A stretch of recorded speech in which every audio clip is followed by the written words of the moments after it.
Hello friends, मैं हूं अजीज। आप देख रहे हैं मूवी स्टॉक चैनल, जिस पर आज मैं बात करने वाला हूं फाइनली थिएटर में रिलीज हो गई फिल्म, जिसे मैंने रिलीज से पहले या फिर कहूं 1 महीने पहले एक बार देख लिया था, उसके बाद फैन स्क्रीनिंग 2 बार और कल मैंने इसका देखा है प्रीमियर यानी कि फ्लैश फिल्म का, जिसकी कुछ और भी गुडीज मिली है, यानी बहुत सारी चीजें मिली हुई है। अगर आपको चाहिए तो आप चैनल को सब्सक्राइब कर लो और कमेंट करना बिल्कुल भी मत भूलिएगा, जिनमें से मैं एक विनर को पिक कर उन्हें कई सारी ये जो चीजें है वही गिफ्ट कर दूंगा। खैर, ये फिलहाल तो एक अलग पार्ट है जिसे छोड़ करके अब आते हैं काफी ऑनेस्टी पर, क्योंकि कई लोगों ने मुझसे कमेंट में लिख करके ये कहा था, यूट्यूब के नहीं इंस्टा के कमेंट की बात कर रहा हूँ, कि मैंने जब इस फिल्म को इतना देख लिया है तो क्या मेरे रिव्यू ऑनेस्ट निकल कर आएगी भी या नहीं। वेल, तो गेस व्हाट, ऑनेस्टी को ही लेकर मैं इस फिल्म का रिव्यू करने वाला हूँ, जिनमें सबसे पहले तो आपके कुछ जो छोटे मोटे डाउट्स है उनको क्लियर कर लेते हैं। हाँ, मैंने फिल्म हिंदी में नहीं देखी है, लेकिन इंग्लिश वर्जन को कई बार देखने के बाद, जिसमें सबसे पहले तो सबटाइटल थे ही नहीं, लेकिन अब सबटाइटल के साथ फिल्म देखने के लिए मिली है, जिनमें पहले गालियों को बिल्कुल भी सेंसर नहीं किया गया था, लेकिन अब वो सेंसर्ड के साथ यानी म्यूट कर आपको प्रेजेंट की गई है। इसके अलावा पहले वर्जन ऑलमोस्ट 3 घंटे का था, ये 2.5 घंटे की फिल्म है, जो कि यहाँ प्रीमियर में फाइनल कट में दिखा करके कंफर्म की गई है। बाकी एंड के ट्विस्ट और आखिरी पोस्ट क्रेडिट सीन, जी हाँ, एक पोस्ट क्रेडिट सीन भी आपको फिल्म के एकदम एंड में देखने के लिए मिलता है। अब देखना ना देखना आप पर डिपेंड करता है, मेरा काम है आपको बताना, जो कि मैंने कर दिया है। इसलिए अब इससे हटकर सीधे बात की जाए फिल्म की कहानी की, तो बेसिकली ये कहानी आपको भी पता होगा कि डीसी के इस यूनिवर्स में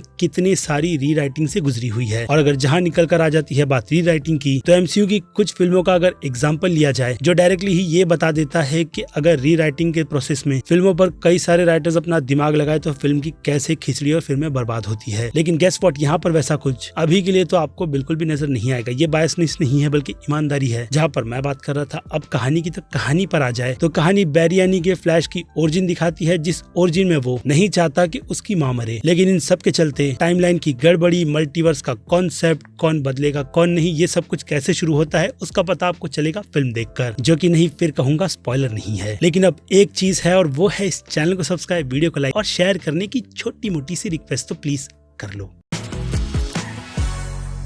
सो फ्रेंड्स, तो इंट्रो के पहले मैंने आपको जो कुछ भी इस फिल्म की रीराइटिंग को लेकर कहा था, उस पर काफी ज्यादा डिटेलिंग में बात करें तो रीराइटिंग के इस पैटर्न में मुझे लगता है इस फिल्म की कहानी को जितना बचाया गया है उतना ही अच्छा है, क्योंकि कई सारी बिहाइंड द सीन की चीजें जो मुझे पता है वो डेफिनेटली आपको तो पता नहीं होगी, लेकिन उन सब के बावजूद भी इसका ऑफिशियल पे ऑफ डीसी के इस यूनिवर्स की मेरे हिसाब से कहूँ तो फ्लैश की एक काफी प्रॉपर ओरिजिन दिखाता है 2 बार। लेकिन हाँ, जो बात best super hero comic book made ever लगाई जाती है वो कहीं ना कहीं मिसलीडिंग है, जिसे अगर बदलते हुए अगर मैं ये कहूँ कि ये डीसी की बनाई गई अब तक की इस कैटेगरी की best super hero solo origin film है। जी हाँ, सोलो थोड़ा अजीब लग रहा होगा, लेकिन फिल्म देख लेना समझ जाओगे। इसके अलावा कैरेक्टर आर्क की जो प्रेजेंटेशन होती है, जिस पर मैं बार बार कहता हूँ कि ऐसी फिल्मों में फिल्म के टाइटल के अकॉर्डिंग अगर लीड कैरेक्टर पर ही फोकस नहीं किया गया अच्छी प्रेजेंटेशन और वर्ल्ड बिल्डिंग के साथ, तो कहानी वहाँ पर पूरी तरीके से बिखर जाती है। लेकिन अगेन इस फिल्म ने मुझे स्पाइडर वर्स से पहले सरप्राइज किया था, जिसके बाद जाकर मैंने अपने सैम राइमी वाला वही प्यार दिखाया था, Spiderman 2 greatest super hero movie made ever. तो अब स्पाइडरवर्स की अगर उस टाइमलाइन को देखा जाए तो मैं फ्लैश को वहां पर बिल्कुल ही ईमानदारी के साथ 3rd पोजीशन पर रखूंगा, क्योंकि 2nd पर तो ऑलरेडी मैंने आयरन मैन जैसी फिल्म को रखा हुआ है, I mean 1 को। रीजन मैंने आपको पहले ही बता दिया है कि सोलो सुपर हीरोज के साथ साथ उनकी सारी की सारी सिचुएशन को एक्सप्लेन करना, वो भी इतने सिंपल या फिर कहूँ फन वे में, कभी काफी ज्यादा अच्छा निकल कर आ जाता है, तो अगेन बहुत ज्यादा बुरा भी, क्योंकि हिसाब से काफी ज्यादा जोक्स फिल्मों को पूरी तरीके से बिगाड़ देते हैं। लेकिन इस फिल्म में उन चीजों पर आपको हंसी आती है, यानी कि उन सिचुएशंस को देखकर। बाकी यहाँ जो कैमियोस की बात की गई है वो आपको फिल्म की शुरुआत में भी देखने मिलते हैं, बीच बीच में कुछ सेलिब्रिटीज का कैमियो है, और फिर आखिर में तो कुछ ऐसा होगा जहाँ पर आपको कैमियोस भर भर कर देखने के लिए मिलते हैं, कुछ सीजी कुछ रियल, जिन वजह से इस फिल्म की कहीं ना कहीं थोड़ी बहुत गड़बड़ी भी आपको समझ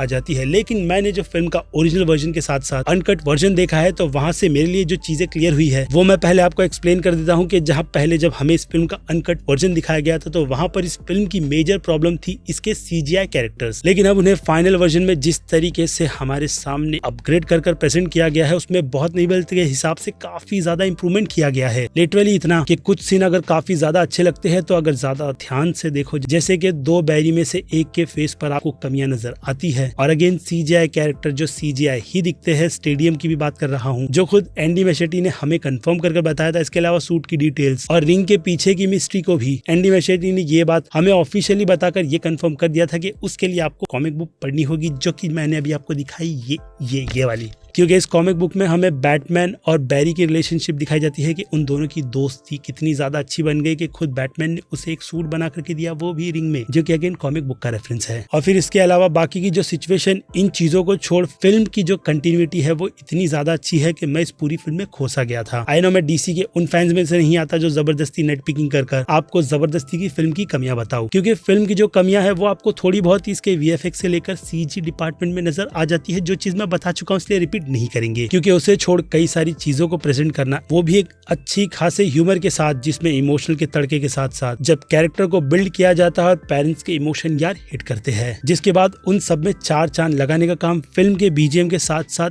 अमेजिंग सॉन्ग सिलेक्शन भी करते हैं। यानी कि फिल्म के साउंड ट्रैक जो आपको स्पीड फोर्स से लेकर हर सिचुएशन में बिल्कुल मर्ज होता हुआ नजर आता है, खास करके माँ बेटे के बीच का वो सॉन्ग यार दिल छू लेता है। और इसके अलावा स्पीड फोर्स की बात की जाए तो फ्लैश का यूनिवर्स इतनी परफेक्ट तरीके से स्पीड फोर्स को दिखाना, भाई मजा आ गया। हाँ, स्टार्टिंग के उस सीक्वेंस को छोड़कर जो सीजीआई के मामले में थोड़ा सा बचकाना लगता है, लेकिन फिर भी उस तरीके के स्लो मोशन की चीजें हमने बहुत ज्यादा देखी है। लेकिन इस बार उस डॉग के पूरे सीक्वेंस को एंड क्रेडिट सीन में कवर कर क्रिएटर्स ने मुझे तो पूरा सेटिस्फाई कर दिया है, क्योंकि फ्लैश के यूनिवर्स की ओरिजिन को लेकर जैसी फिल्म मैं चाहता था, ये फिल्म बिल्कुल वैसी ही है। यानी कि ज्यादा बिल्कुल बिना डार्क होते हुए अगेन कॉमेडी और अच्छे प्रेजेंटेशन के साथ इस फिल्म ने मुझे एक फन राइड दी है, जो कि मैं डेफिनेटली चाहूंगा कि आप भी जाकर थिएटर में एक्सपीरियंस कर देखिए। बाकी फिल्म 2D में रिलीज हुई है, इसलिए 4D मैटर नहीं करता, IMAX में देख लो ठीक रहेगा। उसके बाद अब बात की जाए परफॉर्मेंस की, तो सबसे पहली पोजीशन पर आते हैं एज़रा मिलर। नो डाउट इनकी पर्सनल लाइफ में क्या हुआ है क्या नहीं, लेकिन प्रेजेंटेशन के मामले में भाई एक्टर बहुत तगड़ा है, क्योंकि जो कुछ भी उनकी पर्सनल लाइफ में चल रहा था उन्होंने वो सारी चीजें अपने एक कैरेक्टर में डाल दी और दूसरा कैरेक्टर बिल्कुल शांत मैच्योर, समझ सकते हो। इट मीन्स के इस तरीके की प्रेजेंटेशन वो भी एक एक्टर को रहकर दो को अलग दिखा करके करना भी काफी ज्यादा चैलेंजिंग होता है। मून नाइट, अपरचित, ये सब हमने देख रखी है। तो अब एज़रा मिलर ने भी वैसा काम कर दिखाकर ये बता दिया है कि वो भी काफी टैलेंटेड एक्टर है, जो कि हाँ वो है, लेकिन क्या करे, हरकतों से बाज नहीं आते। खैर, लेकिन उसके बाद बात की जाए दूसरे एक्टर की, तो नो डाउट मेरे बचपन का प्यार Michael Keaton as a Batman मुझे आज भी उतने ज्यादा ही अच्छे लगते हैं जितना मैं उन्हें बचपन में पिक्चरों में देख करके अच्छा फील करता था यार। यानी यहाँ पर एज तो बिल्कुल भी मैटर नहीं करती, क्योंकि वो सारे के सारे काम स्टंट डबल संभाल लेते हैं। उसके बाद बचती है परफॉर्मेंस की बारी, और ऊपर से लेट्स गेट नट वाला डायलॉग जो ट्रेलर में बिल्कुल भी फिट नहीं बैठ रहा था, लेकिन यहाँ पर उसकी टाइमिंग अगेन सिचुएशन के हिसाब से बिल्कुल मर्ज हो जाती है। और फिर बात की जाए सुपर गर्ल की, तो वो सुपर गर्ल है, यही बात अच्छी है। लेकिन हाँ, मजाक से हटकर उनका कैरेक्टर भी फिल्म में उतनी प्रेजेंट नहीं दिखा पाता, लेकिन फिर भी जितनी भी है उसे देखकर यही फील होता है कि फिल्म में सुपरमैन कितना ज्यादा इंपॉर्टेंट है। और हाँ, ये बात तो बिल्कुल ही याद रखना, मैन ऑफ स्टील को ध्यान में रखकर कि फ्लैश के इस पूरे इवेंट में अगर सुपरमैन नहीं होगा तो क्या होगा, इमेजिन कर लो, समझ जाओगे। और फिर बात की जाए विलेंस की, तो मैन ऑफ स्टील में ऑलरेडी कैरेक्टर को डेवलप कर दिया था, यहाँ पर बस इवेंट को प्रेजेंट किया गया है, सिचुएशन आप कुछ समझ जाओ। और फिर उससे हटकर बात कर ले फिल्म के बाकी दूसरे डिपार्टमेंट की, तो फिल्म के कलर, फोटो, सिनेमेटोग्राफी, बीजीएम सभी बहुत ज्यादा अच्छे हैं, जो कि अगेन इस फिल्म को काफी ज्यादा कलरफुल बनाते हैं। इसके अलावा डायरेक्शन की जितनी तारीफ करो उतना कम है, जिसमें एंडी मैशेटी ने अपना बेस्ट से बेस्ट देते हुए ये बता दिया है कि उनका टोन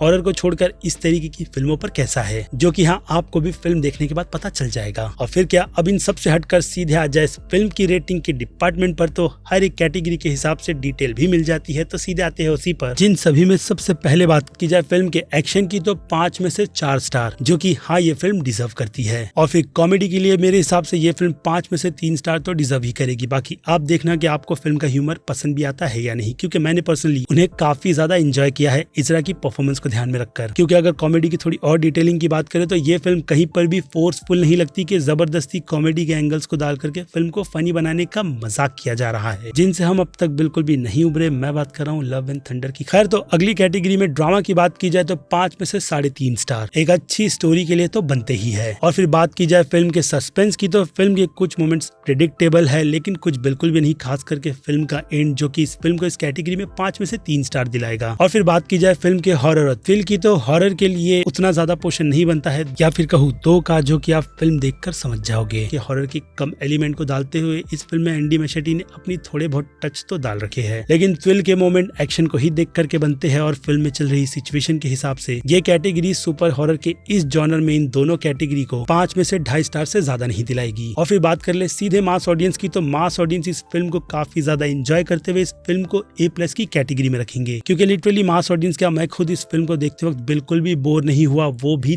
3 बार। और फिर आ जाए क्रिटिक्स पर, तो क्रिटिक्स काफी ज्यादा हार्श जज करते हुए भी इस फिल्म को A- की कैटेगरी में तो रखते ही है, क्योंकि देखा जाए तो कई सारे क्रिटिक्स ने एजरा मिलर की सिचुएशन जो लाइफ में चल रही है उसे मर्ज कर फिल्म को काफी बुरा भला कहा है, जो कि मेरी नजर में बिल्कुल भी नहीं बनती, क्योंकि पर्सनल लाइफ और प्रोफेशनलिज्म को बिल्कुल अलग रखना चाहिए। लेकिन खैर उन क्रिटिक्स को ये बात नहीं पता शायद। जिसके बाद बात करें मेरी, तो फ्लैश और DC फैंस होने के अकॉर्डिंग मैं इस फिल्म को बिल्कुल ऑनेस्टली ही A- की कैटेगरी में रखूंगा, क्योंकि इस तरीके की फिल्म भले से ही हमने कितनी भी क्यों ना देखी हो, लेकिन ये फिल्म वो कहते हैं ना अंधेरे में एक रोशनी की तरह है, जो हमें फिर से यही उम्मीद दिलाती है कि सुपर हीरो के जॉनर में अभी भी बहुत कुछ एक्सप्लोर करने के लिए बाकी है, जो कि लिटरली सच है। लेकिन खैर इन सब पर बनती है आपकी भी राय, जो कि आपको मुझे कमेंट में लिखकर बताना है। बाकी फिल्म की डिस्कशन की बात करें तो वही मेरा डायलॉग है, संडे को 9 बजे आ जाना मूवी स्टॉक एक्स्ट्रा पर, जहां पर मैं लाइव बैठ करके आपके साथ बात करता हूं फिल्मों पर, क्योंकि भाई मूवी लवर्स यही करते हैं। तो मिलते हैं संडे को रात 9 बजे, जिससे पहले फ्राइडे को स्कूप कास्ट भी होता है और वहां पर भी हम बहुत कुछ फिल्मों से रिलेटेड एक्सप्लोर करते हैं। इसके अलावा एंडी मशेटी का पूरा इंटरव्यू उसी स्कूप कास्ट पर अवेलेबल है, जिसको देख करके आप समझ सकते हो कि एंडी ने इस फिल्म के लिए खुद की प्रिपरेशन कितनी ज्यादा स्ट्रॉन्ग रखी थी। इसके अलावा स्कूप कास्ट से लेकर मूवी स्टॉक और मूवी स्टॉक एक्स्ट्रा को भी बिल्कुल सब्सक्राइब करना मत भूलिएगा। मैं मिलूंगा जल्दी आपसे दूसरी किसी वीडियो में किसी और फिल्म या फिर किसी और सीरीज के टॉपिक पर बात करते हुए। Till then bye.